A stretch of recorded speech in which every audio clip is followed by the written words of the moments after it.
This podcast is the design of City Sites Urban Media, and our goal is to bring into focus the difference between culture and God's ideas found in His Word.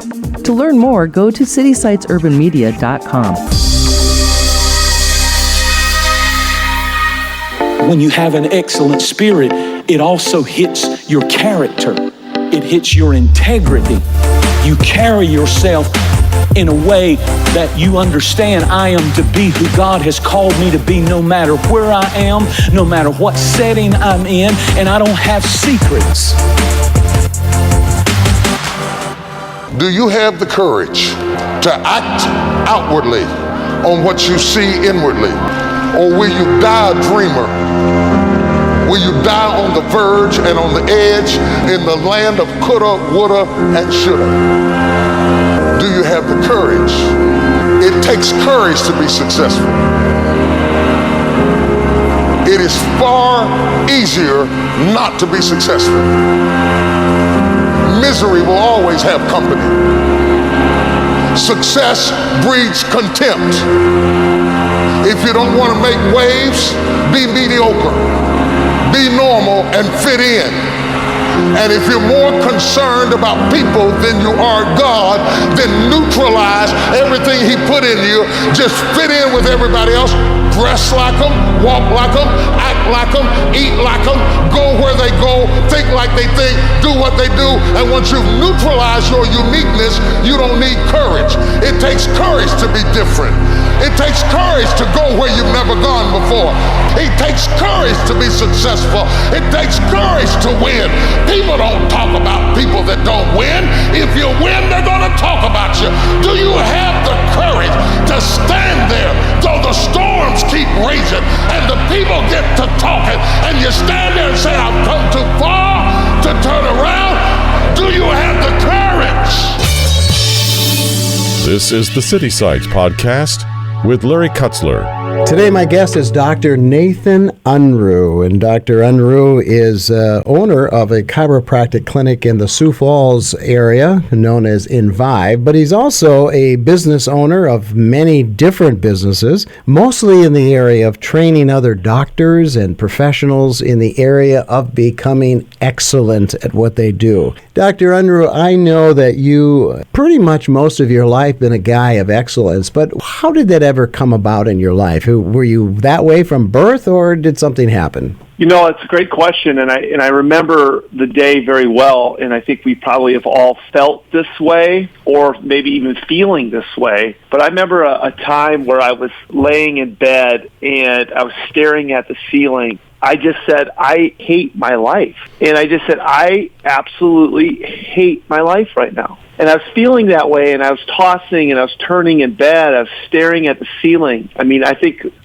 I tossed and I turned 115, 240, 330, that frustrating when your head won't stop and you can't sleep. I went to the bathroom and I just held my head in my hands and said, you can't keep doing this. But I looked myself in the mirror and said, you have to do something different. You can't keep doing this, because at the time I was married to an amazing woman. I just, at that point in time, I had 2 small children, but I was feeling just labored in debt and school debt, business debt, credit card debt. I just bought a new house. I had mortgage to pay. Really, a lot of my relationships, especially those that were most important to me, were falling apart around me. I'd made some bad choices. I'd done some things to compromise just my overall life. And I was in this place where I was pretty angry. I was pretty confused. I was bitter. I was angry with myself. I was angry with others. I was confused why I had made some choices I made. I was just bitter. I was a bit of a victim. Not a bit, a lot of a victim. And so I've got to do something different. And so really that was my problem at that point in time. I wasn't exhibiting a life of excellence. And so it was that point in time when I looked myself in the mirror, I knew I had to stop hoping. I knew hope was not a plan. I knew I needed to do something. So, I started to read my Bible every day. I started to hire a mentor. I started to commit to learn everything I could about leadership and excellence. I came to the point where I said, hey, quiet your ego and ask for help. I really knew nothing was going to get better until I got better. And it was in that moment that I said, it's up to me, and my 100% accountability was on me. So I started to say, Nathan, you got to live with intentions. And so I started to take action, massive action. I started to create an intentional plan for personal growth. I knew my success was going to be what I did in private, that nobody else saw. The early mornings, the late nights, the people I was going to be around. So I started to create this environment to become a better leader, a better human being. I found mentors all around me in every area of my life that, my spiritual walk, really dove into some of my past and started to think, okay, what's holding me back? And I love what John Maxwell says. He says, most people don't lead their lives, they accept it. If you really want to be transformed, you have to live an intentional life. This is so simple, I don't want you to miss it. Most people don't lead their life, they accept their life. And when you accept your life, you are living on things that are not worthy of your time and effort and energy. And that really rings true in my own life. I was accepting my life versus leading my life. I think we all have good intentions, but are we literally living intentionally? And for me, of those people that I started to watch and started to mentor me, the books I started to read, being in the Word, started to help me live an intentional life. But intentional living says be intentional. Pick out the one thing you want to change first and start right there. I promise you this works. This is the City Sites Podcast with Larry Kutzler. Well, it sounds as if it didn't come easily for you either. It sounds like a lot of work, and that's probably where a lot of people fail. They want the intentionality. Their intentions are to do excellent, but they don't want to put the work in. So it is a lot of work, isn't it, to live out a life of excellence in your personal life and in your professional life? It takes work, right? Well, you know why they call it work? I don't know why. Because it works. So absolutely, I always was a kid, but I look at the books I've read. So if you read about Phil Knight, you read about guys like Gandhi, you read about the people, Mother Teresa, you read about the people in the Bible, Job, David. I mean, look at these people. Nothing comes easy. We think it comes easy, and that's where we get a mistake. But the minute I understood that this thing that we call life, it's uphill. The journey is uphill. And if I learned to enjoy that uphill battle, the peaks are so much more beautiful. Yeah, I echo work, and I like to call it the hustle muscle. For those people listening today, I mean, a question that we'll often ask is, if you were to put your hustle muscle on a scale of 0 to 10, where would you put it? Good point. And I'll get answers all the way around, well, probably a 7. Well, a 7's a C. So a C is mediocrity. And if you're happy with your results and you're happy with your life, then keep doing what you're doing. But if you're not, you got to figure out how to get to a 10. Yeah, how do you get to the 10? I know that you're talking about reading books and finding mentors and everything. Does excellence sometimes find itself in a category of perfection? I mean, I know some people who live very excellent lives, but they're really curmudgeons to the point where they're not even fun to be around because there's no latitude. You know what I'm saying? That the excellence has to be in every second of their day. How do you separate perfection from excellence? Is there a difference? Well, that's a great question. I think excellence still defined as something outstanding or extremely good. And I think striving for perfection but allowing grace creates excellence. Okay. So being perfect, people that are trying to be perfect, they aren't that great to be around. But, it takes very little. I have a book that sits in my office that's called It Takes So Little to Be Above Average. It's always in the details. It's how they start their days. It's how they look at every single thing within their lives. It's what they say no to and what they say yes to. Living an excellent life doesn't mean you always get it right. There's a formula. And I think the formula comes down to this, and we already touched on one of them. It's what I like to call the H3 formula: heart, hustle, and humility. We already talked about hustle. I mean, what's your work ethic? Humility is, if I got to be the smartest guy in the room, I better change rooms. So how am I showing up every day humble and expanded to learn more? And then heart, I think Jesus is the best example. When he walked into the room with the 12 disciples, what did he do? First thing he did was wash their feet. And it's in that servant leadership of give, give, give, versus too many times in our lives, it's always about a take, take, take. The people who, in my opinion, live an excellent life are the people who have and understand that formula of H3. Number one, they live from the heart. They give. Number two, they're humble and they're never stop learning. and they can learn anything from anybody. And then number 3, they have the hustle muscle. I really feel that the world is in desperate need of a different leadership role model. We've seen what self-serving leaders have done to the detriment of people in every sector of society all around the world. And so what we really need is people who are servant leaders, people who are there to serve first and lead second.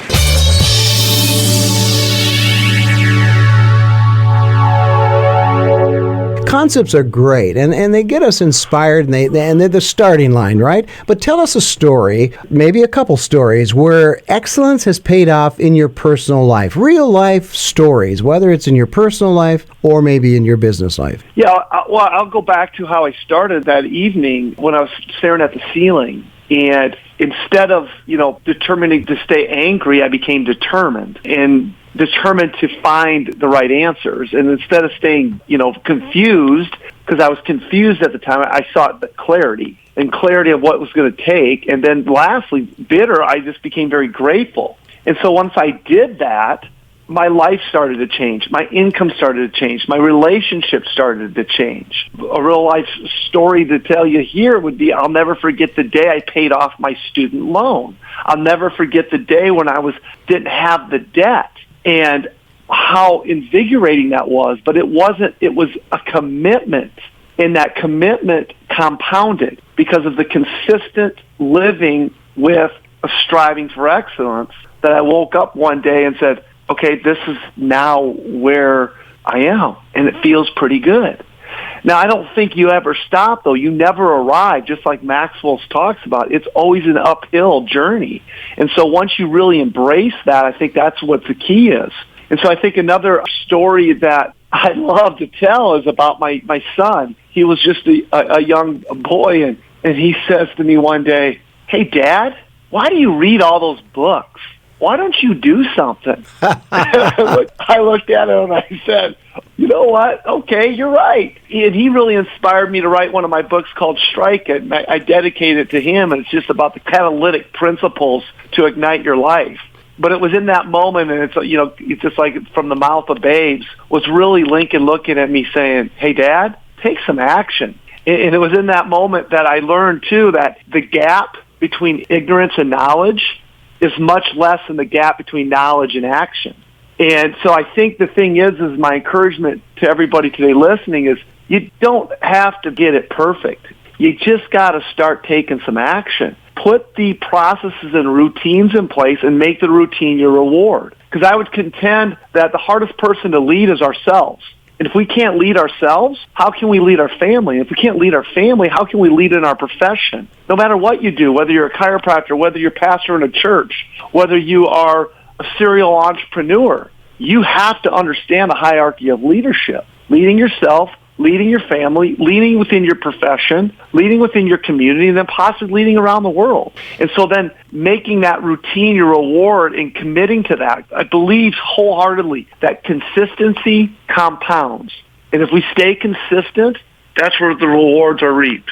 Okay, let's talk a little bit about leadership, because you are a guru on leadership. You're sort of walking in the footsteps of John Maxwell or Andy Stanley or some folks like that. You really have excelled in the area of leadership. So if you were going to address a room full or an auditorium full of leaders on the idea of excellence in leadership, where would you begin? Transparency.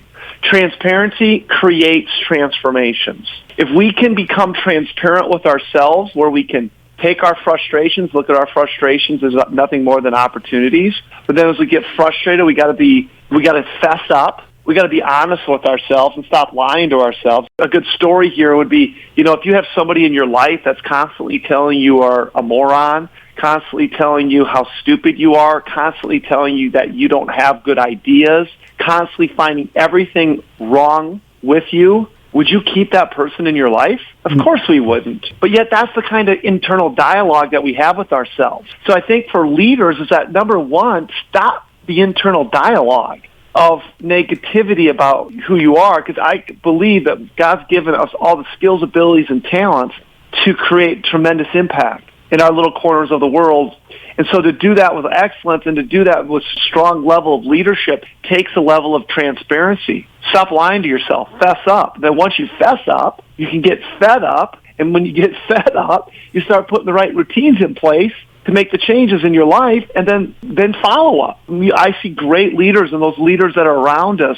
It's truly that ability to be transparent that creates vulnerability, that creates the accountability, and creates the ways to be able to really lead an organization and even themselves. You had said it earlier that how can you lead others if you don't know how to lead yourself? And of course, you also put in there sort of a priority list. Family was very big. Why don't we just talk about family for a moment? Because that is probably one of the hardest places to practice excellence, because that's where our hair is let down. They see us at our ugliest moments, right? How do you deal with family? I mean, when you're standing in front of your employees or a group of leaders, it's easy to perform, okay? Or come off with the kind of principles you're talking about today. Are you the same man that you are before them as you are before your family? Well, you probably have to ask my wife that.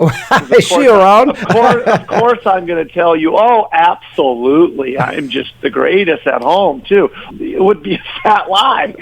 So, yeah, you have a tendency to take the jerk home with you. Unfortunately, you treat the people that you love the most the worst. You know, again, being able to put the right checks in place with family. I mean, I butchered this for many years and still have to work on it and focus on it because I'm not always proud of the decisions that I've made and trying to constantly work on that. And so I think, you know, when I look at my days of 168 hours in a week, because we all get the same starting line, where am I going to be sure that I'm focused on my family? You know, sometimes people will tell me, yeah, I'm with my family, but they're really not with them. Right. I'm sitting and watching TV just because my daughter's in the house, that doesn't mean I'm with her. So I think it's that ability to be present where you are. It's a struggle. It's a constant struggle to be sure that I'm doing that. You know, in one of the books I wrote called Digit, it's the one number that'll transform your life, is one of the key self-awareness tools that I teach in that book is to go through your inventory of your life every 90 days. And so I'll go through every area of my life, spiritual, family, social, mental, financial, and I'll rate myself on a scale of 10. And I'm telling you, it waxes and wanes. You know, there's times my family number is a 6 or a 5. And so in that self-awareness, I go, hey, I got to be a little more focused.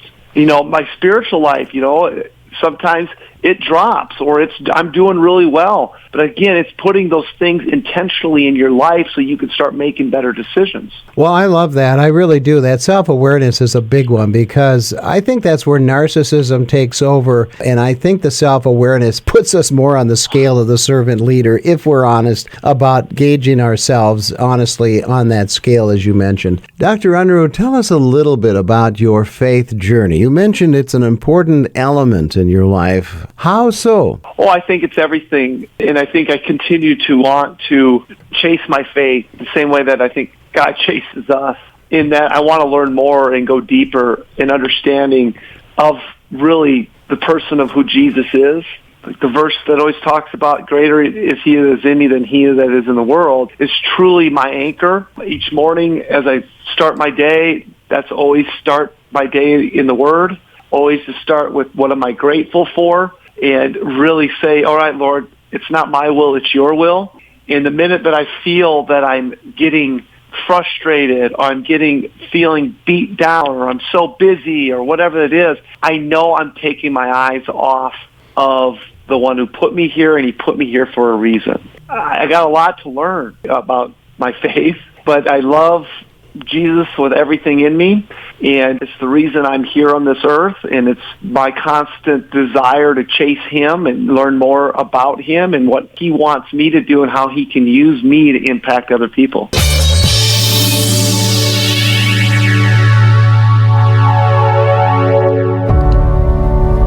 Put God first. Put God first in everything you do. Everything that you think you see in me, everything that I've accomplished, everything that you think I have, and I have a few things, everything that I have is by the grace of God. Understand that. I've been protected. I've been directed. I've been corrected. I've kept God in my life and has kept me humble. I didn't always stick with him, but he always stuck with me. So stick with him in everything you do. If you think you want to do what you think I've done, then do what I've done and stick with God. Thank you for joining us today. Every Friday, we bring you this podcast with interviews with people who are challenging the status quo of Christianity and challenging the cultural norms of our day. Please help us get the word out by sharing the link to this podcast with your online friends and family. Our website also contains other podcasters who are a part of the City Sites network of communicators, all sharing the good news of Jesus Christ. Our website is citysitesurbanmedia.com.